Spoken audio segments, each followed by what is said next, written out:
morning, good morning, good morning, and thank you for joining me on Friday's episode of the Roundtable Talk Show. It's Friday, and you know what that means. I didn't tell our guests, but I always tell people you don't want to be on my Monday show or my Friday show. And why is that? Mondays, I've slept all weekend. I'm rested. Fridays, I've been doing this show. I've been talking. The world has gone mad. So I have absolutely no idea what I'm going to say. But I know it's going to be fun. I know it's going to be interesting because we always have fun on the Roundtable Talk Show. That's what we do. So I'm going to ask you to do what I always ask you to do every day, no matter what day it is, Monday through Friday. I make the same request for you to go out and be an evangelist for the Roundtable Talk Show, because we need your support. And not only do we need your support, but your friends, your network, they need your support. They need the information that we share every morning, weekdays at 8 a.m. Pacific. So if you haven't shared this information, what kind of friend are you? Share it with your network. Friends don't let friends miss out on the Roundtable Talk Show. Now, while you're sharing the show, I'm going to go ahead and introduce our first guest. We have a real life angel from heaven on the show. Yes, we do. We got an angel here just for you. Now, Angel from heaven is also known as the CEO Confidant. He's an influencer, international TV host, public speaker, CEO consultant, board member, and philanthropist. In the last 21 years, Angel has empowered more than 1,500 CEOs in 33 different countries. He was born near Barcelona, and he has lived in 8 countries and speaks 5 languages. So I guess we'll have to see how he's doing during this global pandemic. Angel, good morning. How are you? Good morning. Very, very well. Thank you. What an introduction. I have to say it's the first time ever I've been introduced like that. So this Friday will definitely go to history. Thank you so much. I like making history. I like making history. It's fun. You're already making history. And thank you obviously to all the audience watching us. Absolutely. I love your background. I love your background. Now, you're a world traveler. You're all over this place. How has it been for you over the last year? Because I'm pretty sure your travel has been, maybe slightly altered. Well, totally altered. Totally altered. And not because of the restrictions. Well, it's mostly because, you have to stay in places like for 1 week or 2 weeks to quarantine and these kind of things. But thank God, we have remote working tools that we can use. But last year, as answering to your question, last year has been a year of awakening. That's definitely. So if you had asked me the question you're going to ask me today, 12 months ago, I guarantee you I would have answered differently. So that's the best thing I can say right now. So what have you been up to? You have all these accolades. You're doing the most. You're saving the world. You're helping the people. What does a typical day look like for you? Thank you. A typical day, well, if I'm on vacation, it's different. But when I am working here in Dallas, Texas, basically, I take my kids to school. I have 3 kids. 2 of them still go to school. And after that, I just start my normal day. I have an intention experiment I've been doing for the last 3 years. For half an hour, I meditate with 8 other people from different places in North America. And after that, my day starts with, basically. Well, I didn't mean to interrupt, but I want to talk about that, because that was unique. Most people, and I just ask random questions just because I'm curious, because you have so much going on, and people always tell me like Sharifa, you're busy, you never have time. So I'm like, what does a typical day look like for someone like you? But intention experiment, I don't want to gloss over that, because I've heard about, morning prayer calls and meditation, but intentions and experiments don't typically go together. Please clarify. Thank you.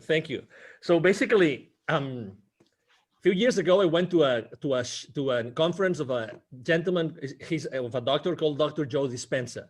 At that event, I got to know, before going to that event, I had read a book about Lynn McTaggart, because Lynn McTaggart interviewed Dr. Joe Dispenza. Lynn McTaggart, she lives in the UK, and what she does is she conducts worldwide intention experiments. Actually, you can go Lynn McTaggart, you can Google her, and she has a great book about that. So basically, intention experiment means that every single morning a group, we are 9, but a group of 8 or more people can meet up, and basically they decide, okay, so today we are going to intend for something specific that we want to happen. And we do that for a week. So every single week we intend for something that has been proposed by one of the members. So every week, again, we've been already 3 years. Every week we've been intending for one different thing that has been asked for one of the different 9 members of the team. And we're right now, actually, after so long, we are right now working on a book. We are writing a book called 10-Minute Miracles, because we've seen so many miracles happen. We've seen people healing. We've seen things changing in our lives. So it's been incredible. Obviously, in 3 years, I mean, 52 times 3, right? Means a lot of experiments, right? A lot of intention, weekly experiments. So that's what we do every single morning. We meet, we start talking, and then for 10 minutes, we put them nice music to intend, and all of us, following a specific technique, we intend for something to happen. So that's amazing. I'm trying to figure out how I can get in on this call, because I need some 10-minute miracles or some 5-minute miracles. I like quick, fast. But for yourself personally, there had to be a reason why you stayed for 3 years. Was there something personal that you can share where you're like, I set this intention, it happened, you have to do this? Well, there have been so many things happening. First of all, when 8 or 9 people get together every single morning, we establish a bonding that it's a bond that it's very difficult to break. We feel things. We literally physically feel things. And after those 10 minutes, we actually share what we have experienced, what we have seen. And we've seen incredible things. I mean, from a physical point of view, I mean, I'm sure that both Christian and Yo-Yo, they have experienced similar things, because they're both extremely, deep people, right? Deep human beings. But when you establish that, when you create that bonding and that environment, really magical things start happening, and you live physically things. So I can tell you, foreclosures that were out of the blue, like canceled the last minute, that has happened twice. I can share with you people healing from back pain, like lifelong back pain. I can tell you about people being operated, having surgeries, that they recover much faster because we were intending for them. I can tell you people feeling the intention. So people even not knowing that we were intending for them, and they were going through some sort of issues in their lives, they got those things sorted out. So that's why we're writing a book. There's so many things that have happened that there's one chapter for each of us right now in the book. Again, it's going to be called the 10-Minute Miracles. I love it. I love it. No, I'm so intrigued. I think I can talk to you for all day and pick your brain, so much in there.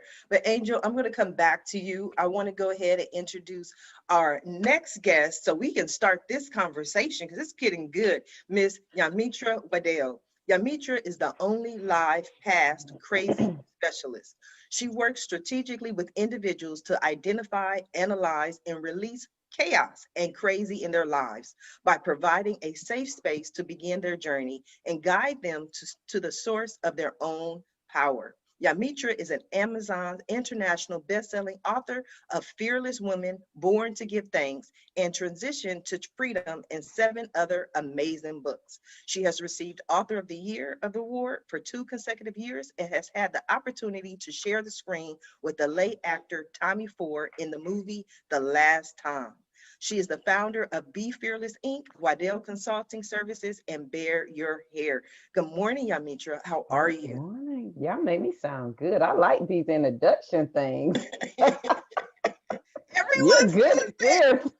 said that. I don't know why. And I'm like, hey, I just read what you send me. I got to be careful, though, because so much better when you say it.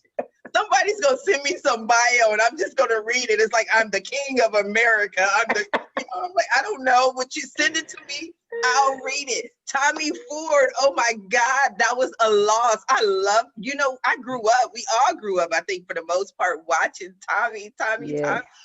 Yes, what a great loss. Good morning. How you doing today? I am doing peachy today. It's a great day. So I'm happy to be here. I'm excited And I would just like to tell Angel, I am a Joe Dispenza fan. Yes. I have the majority of his books, and I think he's just an awesome human being. I love him.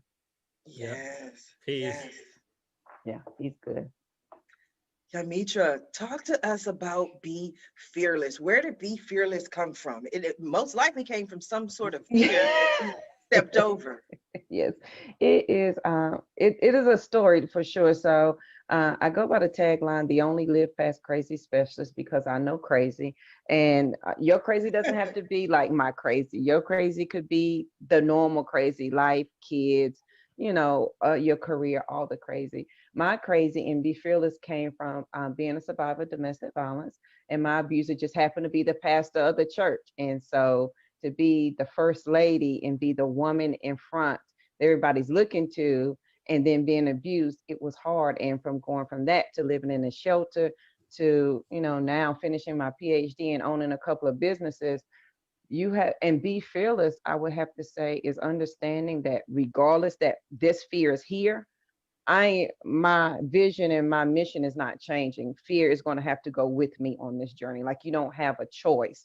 And so being fearless is understanding, acknowledging, yes, I'm afraid, but that has nothing to do with the fact that this is where I'm moving to and this is what I'm getting ready to go and do.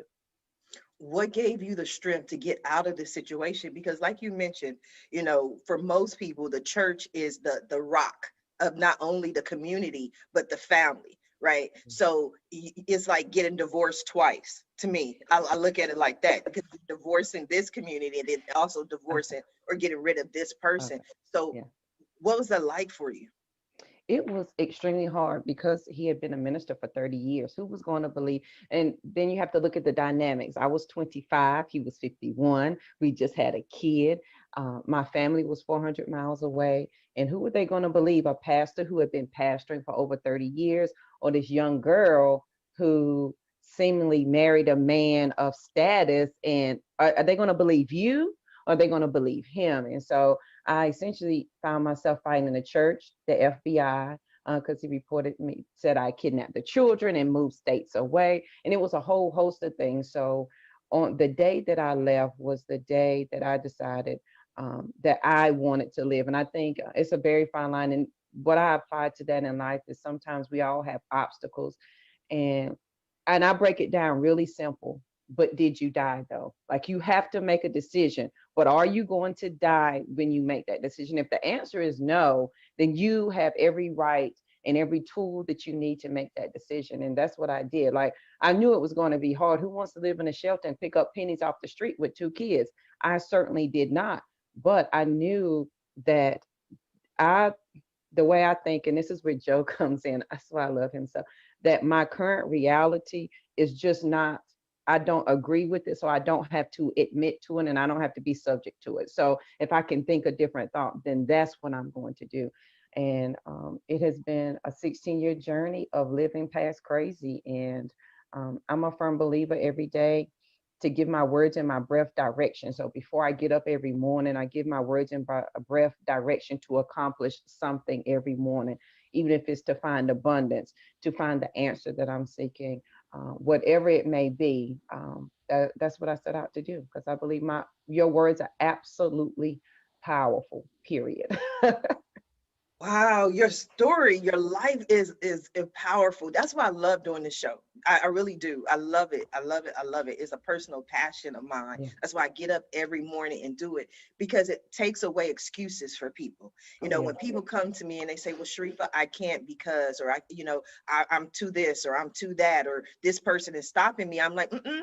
You're going to watch January 8th episode of the Roundtable Talk Show. You're going to listen to those guests. And then, because if they can do it, there's no reason why you can't as well. And so much of what you're saying resonates with me in my life and my crazy, I guess. Mhm. But when I was in my worst times and I lost everything and was homeless, I would walk and I would literally speak to God, and I would say, "God, I know you didn't bring me this far to Yeah. just bring me this far." Yeah. So you went through all of that, owner of multiple companies. Was there a point where you said, "You know what? There's something better, something greater. There's something else out there for me"? Yeah, oh, absolutely. I'm a fan of quotes and affirmations, and I'm a nerd. And one of the things that I could not do when I was married was go to the library. And the first day that I left, I went to the library and I was like the little kid. I faced the wall, and I love to smell books. I know that's strange, but I love the way books smell. And I smelled books, and I had a stack of books in my lap. And the first book I opened, I couldn't tell you the name of it, but the quote that I opened up to was by John Wooten, and I'm also a basketball fan, and it says, "Don't let what you cannot do interfere with what you can do." Because I was like, JoJo, what is it that you can do? Because I couldn't find an attorney that would help me. Nobody wanted to help me because everything was so crazy. And that quote came into play because it says, if you focus on what you can do, what you cannot do will take care of itself. And I was like, well, JoJo, you already had 2 undergraduate degrees, so that must mean you're not stupid. And so I learned the laws of North Carolina for representing myself, and I went to court and represented myself, won the case, and I live by that quote. Don't let what you cannot do interfere with what you can do, because what you can do is a lot more than what you cannot do. That is just what you choose to focus on. So I live by that quote, and then 2 more. Never close your mind to an idea simply because it's miraculous, because the idea came to you for a reason, and you are absolutely qualified to be exceptional. You're just nervous in front of your current community. We're just nervous because I want to be the first millionaire in my family, and who in my family is saying that? But it doesn't negate the fact that I'm absolutely qualified to do that. And so when we focus on those things and eliminate the negative, it becomes an amazing journey.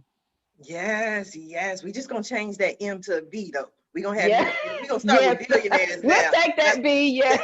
yeah. We gonna change that. Everything else Yeah. I'm gonna stand in agreement with, but we just gonna make that change. Wow, what an amazing show. If you have not shared this show yet, go ahead and share it with your friends, because I always tell people, people don't believe me. It's the truth. Guests can attest. I do not select the dates that the guests appear. The guests decide what days they want to appear, and somehow, some way, there's Mhm. always a common theme. I don't know how it happens, just like Angel from Heaven probably doesn't know exactly how the 10-minute miracles happen, but we've seen them happen Yes. over and over and over again, which brings me to my next guest. And I know he's going to have a very important take on this conversation, Mr. Christian de la Huerta. With 30 years of experience, Christian is a sought after spiritual teacher, personal transformation coach, and leading voice in the breathwork community. He has traveled the world offering inspiring and transformational retreats, combining psychological and spiritual teachings with lasting and life-changing effects. Good morning, Christian. Morning, Sharifa, and thank you for having me. Well, I'm honored to be here. You are so welcome. What do you think so far, Angel? Yamitra, what do you think? What are your thoughts? Well, I'm touched and inspired, like putting myself in the place of your audience of entrepreneurs. It's like, what powerful messages for entrepreneurs, messages of vision, of overcoming challenges, of persistence, of resilience. And I know, from like your own story of having been laid off 8 times, and yet You did your not homework. allowing any of that to hold you back. And here you are, going from state senate in California. It's like, wow, that's powerful and inspiring. And I love Angel's vision of, which he hasn't really talked about, but working with kids and his vision for empowering kids. And Yamitra his story is so touching. And the powerful message that if she can overcome that, is like we can overcome anything. And also her message of empowerment for all of us. Yes. What is Awaken the Soul of Power? Because I'm pretty sure it's going to resonate today. Yeah, well, it's a book I just released, and it's the first of a series of 3. And the title of the series is called Calling All Heroes. So what does it mean to live a heroic life in the 21st century, where probably we don't have the horse pitched outside and the armors and the demons to slay, except the ones in here. So the first book is about personal empowerment. Like, how do we step into personal power in a way that's not about hierarchy, control, fear, force, domination, that doesn't require for us to push anybody down. place our knees on their neck in order for us to prop ourselves up and feel powerful. So how do we do it in a different way? And the thing about it is that most of us have an ambivalent relationship to power. And we want it and we long for it, but we're afraid of it. And as I've been working now for 30 years, doing retreats and working with people's mindsets and helping people get free from fear and limitation, what I've come to realize is that what we're afraid of is that we might abuse it. And no wonder, right? Like all we got to do is turn on the news or read the morning headlines, and every day witnessing countless examples of abuse of power. And no need to even get into examples today because it's right in front of our face. And so, but and then we've been so conditioned, but with quotes like power corrupts and absolute power corrupts absolutely. And then what good-hearted person is going to want to be corrupted?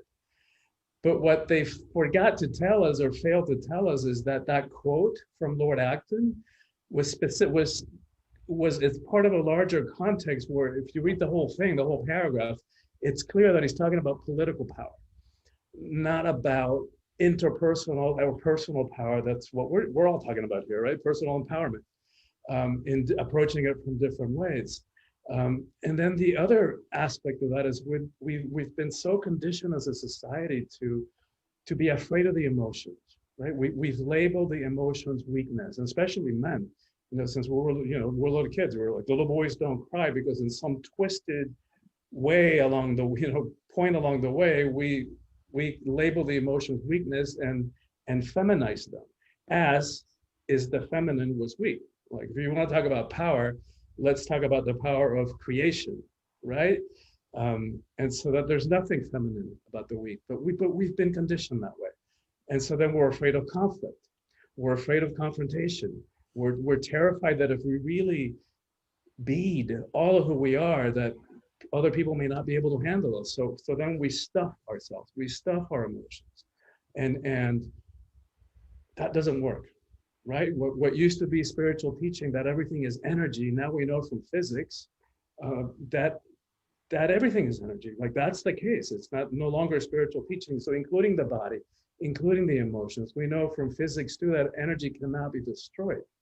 So just because we stuff it, it doesn't go away, right? All those emotions don't go away. They get stuck in the tissues of the body, and we walk around with them. And after decades and decades of suppressing ourselves and suppressing our emotions, we walk around like these cauldrons of suppressed emotion, which we then start either react, like somebody just rubs us the wrong way and we react because we're reacting to a lifetime of suppressed emotions, and we bring damage to our relationships, or that energy has to come out somewhere. So it starts showing up in bodily symptoms, cancer, ulcers, heart attacks. So we've got to learn how to feel and how to identify our emotions and learn how to communicate them responsibly, courageously, compassionately even. I think that is powerful. We're all on the same page today. I think that's so wonderful. Everything you're saying resonates with me. And it also reminds me of, like you mentioned, I am running for Senate 2024. I'm excited about that. In 2018, I went through this journey, right? For some reason, I started meeting all of these psychics and channels and mystical woo-woo people, and everybody, I would have all these different sessions, and one person after another said the same thing. They would say, Sharifa, you're not standing in your power. And I'm like, okay, thank you. I don't know what that means, but thank you. And then I go to the next person and they say, Sharifa, you're not standing in your power. And I say, okay, thank you. I don't know what that means, but okay, 2021, I know exactly what that means. Yeah. And it wasn't a fear of mine that I wasn't able to, or I was afraid of, but I think I had more of that. Why would I run for city council? Why would I run for Senate? There are, trillions and billions of people on the earth. Why me? And then I had to get to that point of why not me? This is something you're passionate about. Why not you? So I don't think it was the fear for me, but it was just understanding that I do have a voice. And what I've done, just having all the guests for the last year on the Roundtable Talk Show, that took a lot of power to provide a platform for some of the greatest people in the world. But I didn't understand that it was power in doing that. Does that make sense, Christian? It makes total sense. And thank you for doing that. Thank you for saying yes to your own call, to step into your power and to do heroic work, right? What all of us are doing is heroic. The way that JoJo got herself free with two little kids, to support, that's nothing short of heroic. And so I love this conversation.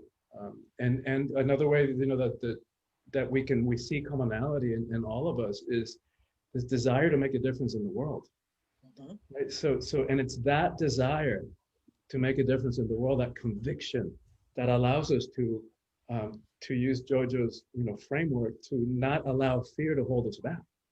Right? So that Absolutely. desire to make a difference, our sense of service, our sense of conviction is greater than that fear that no longer holds us back. And that's, I love that word fearlessness, because we're confused about what that means. And like JoJo, embodies and teaches, it doesn't mean that we no longer feel fear.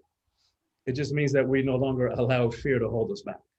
Yes, you made an interesting point though, Christian. I want to ask JoJo, because in everything I've done, being laid off 8 times, losing everything, even this entrepreneurial journey that I've been on since 1994, people always ask, why did you do it? And I'm like, because my kids said, Mom, we're hungry. There wasn't this deep rooted, I want to save the world. My kids were like, Mom, dinner needs to be served somehow, some way. So JoJo, when Christian looks at you and he's like, you know what, just getting these 2 kids out of this situation, that's powerful. And I agree wholeheartedly, there's power in that. But at that moment, were you thinking about the power, or you just like, I got to get out of here? Oh my God. I was thinking, and I'll just give y'all a quick backdrop. The day I left, my abuser had taken advantage of me in front of our 3-month-old, who was a preemie, who had just got out of the hospital. And so she was only 60 days old, and she only weighed 4 pounds. And so he had taken advantage of me in front of her. And I tried to kill myself that morning. And then the next morning, that night, he tried to have me committed to a mental hospital. And I was like, this can't be my life. Like, is this going to be my life statement? And then that morning, July 26th at 7:30 in the morning, I stood at that front door and I cried for 35 minutes, because I knew when I opened up that door, it was going to say door open. And he might have been a heavy man, but he was a quick man. I was like, either I'm going to die trying to leave here, I'm not going to willingly let you kill me. And that's exactly what happened. Mind you, my family was 400 miles away. I didn't know a soul. I had no money. I drove a car. The front wheel fell off if you went over 45. There was no tag, no registration, and no insurance on the car. So when I left, it was the last thing it was my last ditch effort to say, if you're going to live, today is the day. Well, you better put all the living you got in this moment right now. Come hell or high water. That's all you got. And that is what allowed me to walk out that door. Now, has it been easy? No. The lights off, power off, gas off. I'm eating once a day, asking my coworkers, "You going to finish your lunch so I can eat?" So whatever's at the house, the kids can eat. But it's in that moment that you have to decide: do you want to live or die? And I think that sometimes this was my crutch, but it's so hard. It's hard to make a decision. I don't know. It's not hard. Making the decision is the easy part. What's hard is dealing with the ramifications that come with the decision. And so for me, out 2 things: is this going to be my life statement? Are these going to be the last words that everybody's going to know JoJo for? And are you going to put all your living into this moment? And if that's what you're going to do, then sister, you better get moving. Absolutely. Yeah. Angel. If I may add something, after hearing both Christian and Yo-Yo, probably they don't know, nor Christian nor Yo-Yo, and they don't know, but Tony Robbins has been quoting you for the last probably 10, 15 years when he says that we are so fearful of our own power. Yes. And that's probably why we don't step into it so easily, because we are fearful of ourselves and what we can do with that power, right? So I was having chills as I was listening to both of your stories. It's definitely magic what you have, what you are building here today, Sharifa. Thank It is. you. And Thank I you. would say, and Angel, you saying that reminded me, I have a journal. I host the Fearless Morning Show weekdays on Facebook at 7:15. And so we talked about this a couple of weeks ago. In my journal entry from April of last year, I wrote a note to myself, and it was like, JoJo, why are you so comfortable in the darkness? And my answer to myself was because I was so afraid of my light. I was afraid of the brightness of my light. And I think we all can agree that at some point we found a journey that spoke to who we truly are. And it began in our mindset because our mind is our superpower. And it was there that everything that we decided to embrace the light instead of the dark. Yes. Angel, have you had a moment when you felt like you were not standing in your full power or you were afraid of your power? Well, so many times. If I had to choose one, probably it would be when I left corporate America. Mhm. That was 5 years ago. And, although I had been, I mean, it's funny because when you read my bio, it sounds so wow, right? That eyebrow raising effect. But can you believe it or not? I mean, I was really like, oh, I don't know what I'm going to do. I don't know if I don't know what I have really done in my life. I mean, I don't know if what I have learned or what I have done to others or for others is going to serve me, really. So, when you said, the famous imposter syndrome, Yes. that, Yes. you just, you go from a very structured, massive, I had worked since the 90s for large multi-billion euro corporations, and suddenly you are by yourself, right? And I was, and you say, well, I don't know what I'm going to do. And I was extremely fearful. And it took to me many months, I have to say, many months to actually just sit down, take a piece of paper, so easy, take a piece of paper, a pen, and start writing my accomplishments or what I had done throughout my entire career. Then when I started to, write down some numbers and making some calculations, it was then when I realized, well, maybe that's something, and maybe I can add value to someone's life and someone's business with what I have done. But oh my God, I mean, I was so blind, so blind. I really didn't want to see. It's not that, it's not that my prescription glasses weren't right. It was just like I didn't want to see the obvious. I mean, very often they ask me, what would you change, right? I mean, this famous question, what would you change if you were given another opportunity? Oh my God, it would change so many things. But the number one thing would be, I would step up.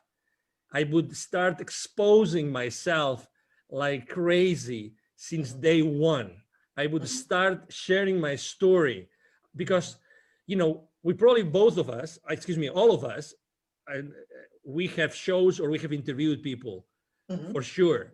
And we all know that the real power of our conversations is that we know for sure that someone right now is listening to us and we are going to change their lives. Yes. For sure. That's Yes. happening right now. I mean, not for me, but for you, but this is happening. That's why we do what we do. With our questions, we're trying just to open up ourselves so that others, are able to listen to those messages. So had I started to share my humble messages from the very beginning, I would have started impacting others' lives immediately. Immediately. We just have to open our lives, open our mouths. And let me tell you a little bit of an anecdote. So it took to me almost a year to open myself and to do my first ever Facebook Live. And it was by myself. And I thought I have to make like an announcement to the world, right? Okay. So I went there, I explained, probably I didn't have all those numbers yet, but I went there, explained why I was doing what I was doing. And then I remember, as if it was now, when I clicked like stop broadcasting on Facebook, I started crying like a baby. It was, the pressure I put myself, like just to go raw into the world, saying who I was and what I was doing and what I was standing up for. Oh my God. But I will never forget that moment. But I said to myself, oh my God, I wish I had done this more and so That's powerful. That is so powerful. And the fact that you even share that moment, I'm pretty sure that many people who tune in to watch you had no idea. I mean, when we do our shows, like you mentioned, all of us in some form or fashion have a show or have an audience, everybody thinks it's so easy, but it's not easy to be vulnerable. It takes a lot to be vulnerable and to talk and to share your message. yeah, absolutely. And probably, right now, I don't care that much because, whatever happens. And that's one point that I wanted to make, maybe changing gears a little bit, which I think is killing us as a civilization, which is that thing of fitting in. Yes. We are raised to fit in. We have to follow certain patterns. And, regardless, I try not to talk about religion and politics and everything, but regardless of where you are today, regardless of what our avenues are, regardless of where we for, and anybody in our audience right now stand, we really want to help each other. We genuinely are good and want to do good. But, we are taught, unfortunately, I still have 2 kids in school age, right? They are taught to be fitting in. How much of their power, Christian, how much of their power we are limiting, we are, undercutting, we are, taking out of the lives of these kids forever, like forever. We really don't have to fit in. It's funny how just before Christmas, on a podcast interview, someone asked me a piece of advice. I said, I'm not very religious. I stopped going to church a long time ago, but I come from a very Catholic country, which is Spain. But guess what? I think these Christmas are so special because Jesus Christ, remember Christmas, Jesus Christ, because people maybe don't even remember that. He didn't want to fit in. He didn't want to fit in. He wanted, he wanted to understand things. He understood what everybody around him was doing, and he was a disruptor. Why are we not taught to be disruptors? Why not? Why are we not taught to be disrupting all the time, to be working from that place of power? And I guarantee you, that doesn't mean, that we're going to be stepping onto someone else's toes. No. Then that's the big misunderstanding. We are raised to be competitive and to be fighting against the others. It's not true. Yes, Christian, true. That was a question for you. Why, Christian? Why are we made to fit in? It's that because humans are, social animals. And because we haven't been taught, like our parents weren't taught, their parents before them weren't taught how to help boost a kid's, self-esteem and sense of who we are. So we grow up without having a real core sense of identity. And I love what Angel spoke, except that the only word that I would, challenge is forever. Because yes, in a lot of cases, we we know people give up their power forever. But I don't want to highlight that. I don't want to leave that in the space, because that is what the times are calling all of us to do, which is to reclaim our own power and find ways of expressing it that are a match for who we are. And it's going to be different in every time. And that's one of the ways in which I guide people by the hand in this book is helping them understand why we have a conflict with power. And part of it is that we've confused that there's different types of power. So one of them is, I talk about worldly power or egoic power, which comes from the ego mind, which we don't have time to get into today. But one of some of the qualities of that are, we associate power with things that are outside of us, external. Like we tend to associate people who have money, who are famous, who are some part of they're either some part of a hierarchy. They're CEOs, or they have some political or religious hierarchy, or social or educational hierarchy. But the thing about those kinds of power is that because they're external, they're fickle, right? They're here today, gone tomorrow. Whereas the other kind of power, which I call soulful power, spiritual power, is inside of each one of us. Nobody can give it to us. Nobody can take it away.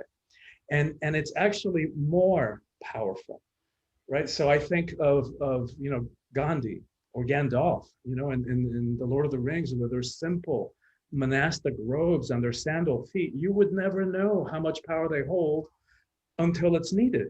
And then watch out. Like, Gandhi, and I know that you quote Gandhi, Sharifa, and be the change. And but he brought the British Empire to its knees when it was at its highest point, globally, in terms of global reach, without ever landing a punch or shooting a gun. And talk about power. Yeah, I think so often you make an excellent point. When we think about power, we think about power as far as putting people down, and like you said, keeping people down, or just simply brute force. Like we associate power with, I have to just go in and take over, and that kind of power. But I've learned that power can be gentle. You know what I mean? You can speak softly and still wield the same power without having to be aggressive or argumentative or controversial. Some things may wind up being controversial, but you don't have to just go at it at such a and the world is changing. One of the things that people keep talking about is that we're moving more towards the maternal. We're moving more towards the feminine energy of just, what are your thoughts on that, Christian? Well, it's a great question for me. It's one of the things that I'm passionate about, because my book is for everybody, of course, but it has a particular message for women, because I'm convinced that the single most important thing that needs to happen in the world is the empowerment of women, and not to make women better than or put them up on a pedestal. Women are just as capable of abusing power as men are. But it's because we have been so, as a world, as a species, we've been so out of balance for way too long. And for thousands of years, where the feminine, was made less than. And to that, we can connect all the other issues that we face. When women are in 50% of power, and when we all, regardless of what kind of body we're in, when we all reclaim the feminine, because we all have masculine and feminine energies in each of us. So when we all reclaim that, and when women are in at least 50% of power in this world, we're going to have a very different relationship to all of it, to war, to poverty, to hunger, to how we treat the environment, all of it. It's all connected to that. And so when I think about strategically, like if there was one thing that I could focus on in my limited time, here on this planet, that's what I've landed on. Because by empowering women, we impact everything else. Yes. Angel, what are your thoughts on what Christian had to say? Yes, it's funny because when I was still in Barcelona, and I had been working for an audiovisual company in Spain, and there was a headhunter, a lady headhunter, that came and offered me that position before. And when I left Spain and I went to live in the UK, I had this meal with this lady and asked her, hey, why did you come? How did you find me? And you came to my first job, and you came and you took me to the second job, completely different industries, everything. Why? I mean, why? Because I went from working, in a university to working in the private sector. And she said, because Angel, you have something. And don't get me wrong, I mean, that's the 90s, okay? So because you have something which not many people have, which is your feminine side is very pronounced. And I said, what do you mean? And why did it make me a good candidate for that position? And he said, because you see life differently, because you are able to put forward things that other people would hide. And throughout my life, it's been funny because I've always worked with more women than men. Every time I have had to actually build my own team, consistently, I've been looking for female power to compensate what was already in place. And I have always felt extremely comfortable working with women. And in corporate America, I have to tell you, in high tech, that was my industry. I mean, if there were maybe, 10%, 15%, and probably only on maybe marketing, legal, all those specific departments, right? Or functions. But in my case, it was always very clear. I mean, women confront life in a completely different way. And it's completely complementary. to what we do. You know, there's no good or bad. I agree with you. It's obvious. It's very clear, Christian, that yeah, and you said it very clear also, Sharifa, that I think that we're moving towards a world where feminine energies are going to play a much more important role, and it's true and it's necessary. And when I go to Latin America to help the underprivileged kids, and I find those kids and I'm teaching them, I focus completely on self-esteem, because those kids will never receive that message anytime soon. You know, I'm not going to say forever, Christian, but anytime soon. They're not going to listen to anybody. They're going to hear that message of empowerment. But I focused on girls, because girls are the ones that are more limited in their future. The views of their parents or their tutors, their views about what the life of that girl is going to be is super limited, super limited. I remember going to an area north of the state of Puebla in Mexico, where there are 186 different indigenous communities. Okay, so many different languages. All the girls work in the fields with the parents, and they help moms cooking at home and cleaning. That's what they do, right? In this entire area, every year from high school, because there's a high school in this entire area, there are 400 kids that graduate every year, okay? So only 2 or 3 of these 400 eventually go to college, and only 1 is a girl. Isn't it crazy? Crazy, crazy. I would love to hear JoJo's thoughts on that. I think that's definitely crazy. Yeah, I think that's crazy. But I think Angel and Christian both hit on something that as women begin to, first we have to understand the power of our energy. I just held a women's conference called Sister Rise, Revitalizing Individual Sacred Energy. And as women, as we begin to understand what our sacred energy is and how it's going to change the world and how we begin to impact the world, I think that's going to, it's going to make a big difference. And I think as women, as we begin to see ourselves differently, and we have to think about how big of an impact, and guys, you can think about this too, how big of an impact your mother had on your life. We do a lot of things because the women in our household did them. We make the macaroni like mama, we clean, we fold our towels. And every day we are creating a legacy for our children to follow in our footsteps. As women, you know, we look to daddies, because I was a daddy's girl too, but I looked to my daddy for business sense, but I looked to my mother to set up my traditions on how I was going to raise my children.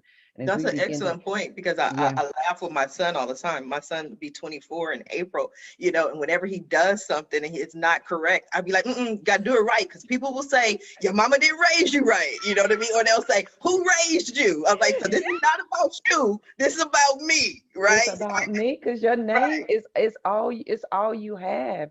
And that, you know, in this book called The Awakened Woman, it says, if we forget if we forget who we are as women, then all who lean on us and look to us for guidance will be lost. So generations from now, great grandma JoJo, I could have lost everybody because I did not step into my power as a woman, and then understand that I have masculine, I have female, and I can manage them and hold them equally. But I absolutely, this is my wheel. I love this kind of stuff. So I'm over here dancing with my feet because I'm having a good time. You know, it comes to you know, it's attributed to Betty White, which she's, you know, her incredible, unique sense of humor. She said, you know, we're talking about courage, and she goes, and I'm not going to do it justice, but she goes, you're talking about having balls. It's like, those things are weak. You just thump them and they bend over and they collapse in pain. You want to talk about courage? Let's talk about vaginas. Those things take a pounding. Yes. It's all in how you look at it. It's all in the perception. I love Betty White. I love laughter. I mean, that's the beautiful thing. Anytime I do stand-up comedy shows, it's always my brand, Laughter Heals. We need more laughter in the world. We need more people to remember who they are and stand in their own power. And it may not necessarily be easy, but I definitely think that it's necessary. JoJo, I want to go back to something that you said earlier in the show, when you were making, when you after you left the shelters, at what point, because I think this is very important for the audience, at what point did you really decide to stand in your power as far as being a business owner and be an example and start your conferences? What made you say, if not me, then who? Because I knew it was something I needed. No one was, and my pet peeve is giving somebody so much information that they're overwhelmed. I'm the person, I need JoJo, do step one and then do step two. And nobody was giving me that. And I was like, okay, let me start documenting what I'm doing. Like, how am I getting over this? How am I changing my mindset? And what are the things that I'm doing? And so for me, it was, this is what I need. So surely somebody else needed. And what really made it hit home, because you know how you play entrepreneurship and you think you're going to do it. And I've been in healthcare for 20 years. I didn't want to give up the title that I worked at Duke Hospital or Duke Medical. I didn't want to give up that title, you know, that I've worked at all those places.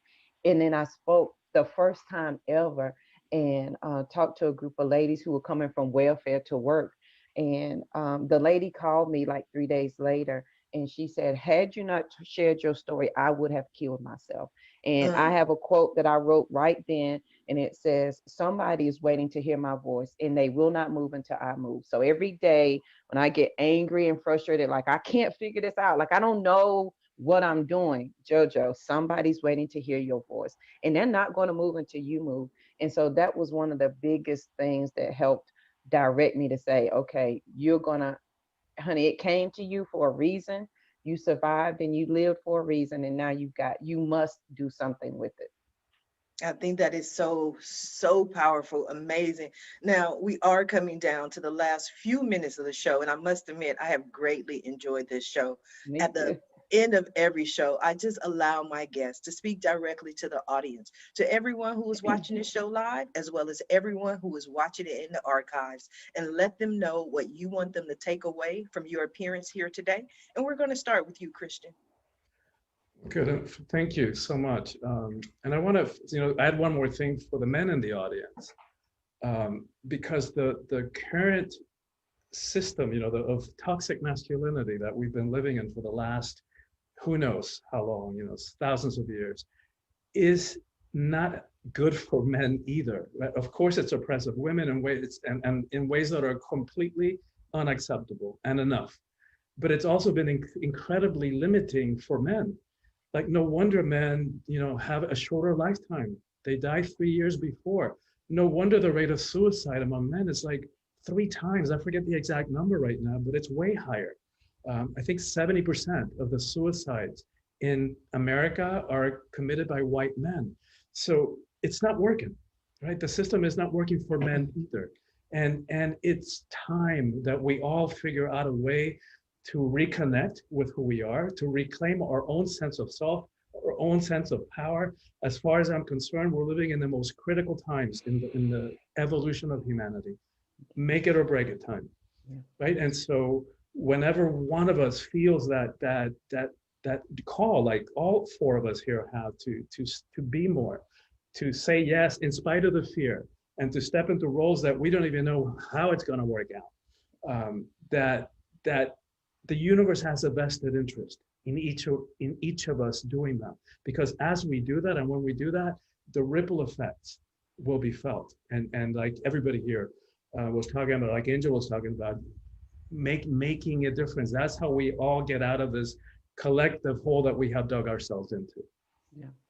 That was powerful. And that was actually a very interesting statistic. I had no idea that 70% of suicides are white males. I did know I found this interesting fact out, is that more women than men attempt suicide, but more men than women commit suicide.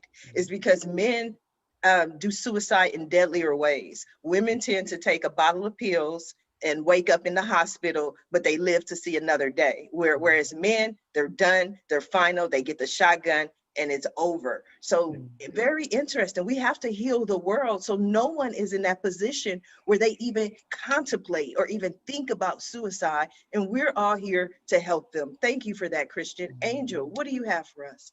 Thank you. One of my favorite sayings is taking perfect action now.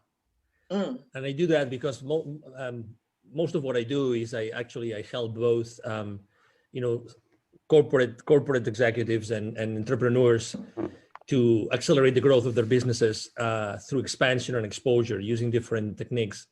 And every single time, I'm very involved here in the Dallas area with the different business accelerators, business incubators, etc. And every single time I'm helping someone reinvent themselves, pivot in their businesses, I always have this same conversation.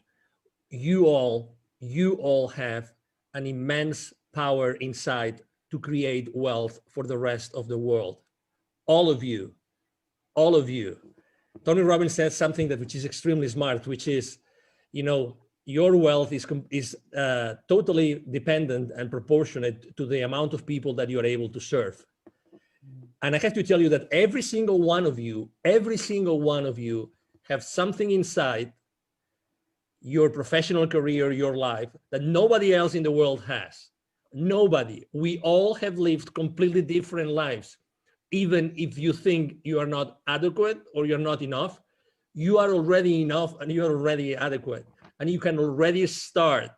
To offer your products, your services to the rest of the world. So I would encourage you to take imperfect action now, to start changing your life immediately, stepping into your power, as Christian and Jojo were saying very, very wisely, but do it today, do it immediately. You know, as you realized, you know, I think that many of us were confronted with death in the last 12 months, right? Like it or not. We had to think about death, you know, at some point.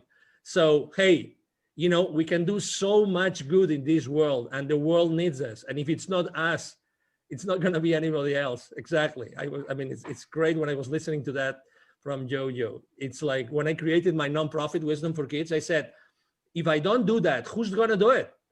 To be honest, nobody's going to do it. Nobody can do this the same way that we are doing it. Nobody. So I love your passion, Angel. You are passionate. I love it. I love passionate people. Totally. You are so passionate. Totally. So that's my 5 cents, Sharifa. Oh, thank you for 5 cents. Usually we only get 2 cents. So I like that extra 3 cents. I love it. I love it. I love it. Thank you, Angel from heaven.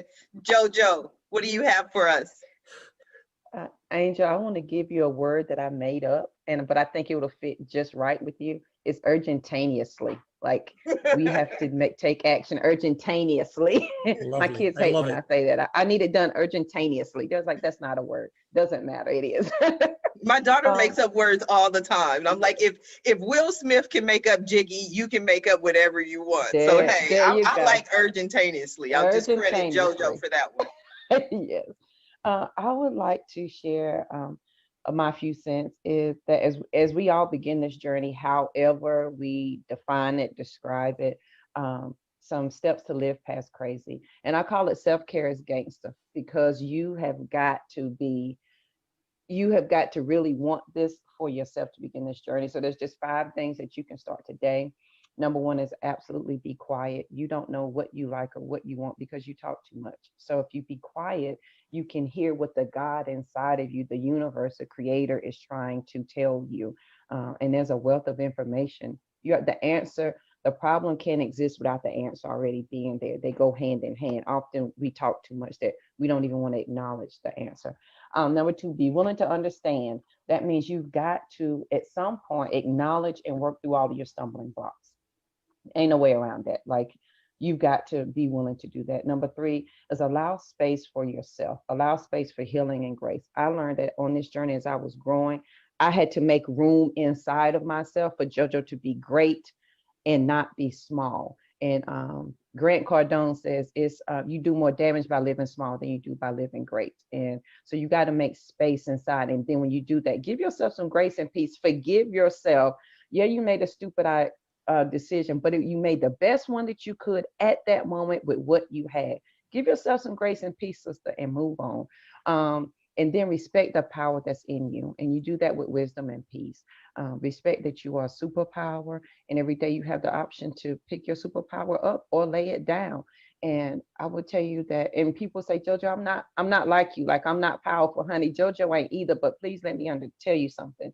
You are so powerful that you convince the God in you that you're not good enough to do anything. That's how powerful you are. You override the innate universe inside of you that says you're a creator to say that you're not.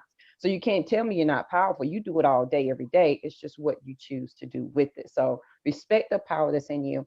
And number 5 is release the need to be less than, those old habits and thoughts. At least I'm not as bad as, at least I didn't do that. Release those words because they hold you exactly where you want to be. And it's not until we're willing to take responsibility for where we want to go that we're able to leave where we are right now. So as you begin this journey, I welcome you on your journey, because you couldn't have came any other day other than today, because you couldn't have understood it. You couldn't have received it. It would have never made sense. You would have said, JoJo's crazy for real. And I would take that title because I'm the only Live Past Crazy specialist. I'll handle that title. So as you begin your journey, I welcome you. It's going to be amazing, and have fun with the ride.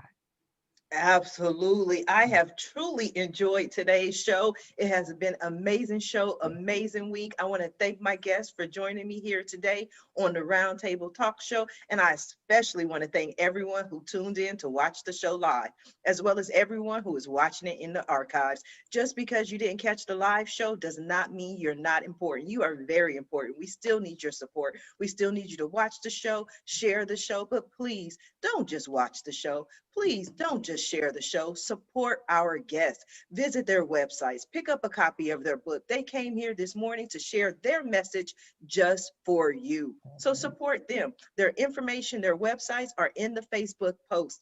And if you're interested in more ways that I can help your business, or maybe you want to be a guest on the Roundtable Talk Show, please visit my website at asharifa.com. Until Monday morning at 8 a.m. Pacific, everyone have a safe and a blessed weekend. Bye now.